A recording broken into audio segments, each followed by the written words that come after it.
శ్రమలు వచ్చినాయి అని చెప్పి దేవుడు మర్చిపోయాడు అనుకునేవారు చాలామంది ఉన్నారు. అయ్యో నాకు ఇన్ని బాధలు ఉన్నాయి, నా ప్రార్థన వింటలేదు అని నిరాశపడే వాళ్ళు కూడా మనలో చాలామంది ఉన్నారు.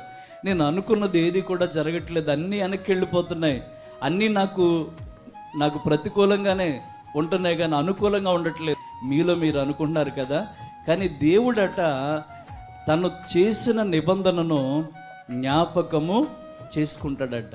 ఇప్పుడు అబ్రహాముతోనూ ఇస్సాకుతో యాకోబుతో తాను చేసిన నిబంధన జ్ఞాపకం చేసుకోవాల్సి వచ్చింది. ఎవరి విషయంలో? ఇశ్రాయేలీల విషయంలో. ఏమైపోయారు ఇశ్రాయేలీలు? ఐగుప్తులో వెట్టి పన్నుల్లో ఉండి బానిసలుగా ఉండి వారు పెట్టిన మొర మూలుగు వినగానే దేవుడు తన నిబంధనను జ్ఞాపకం చేసుకున్నాడు.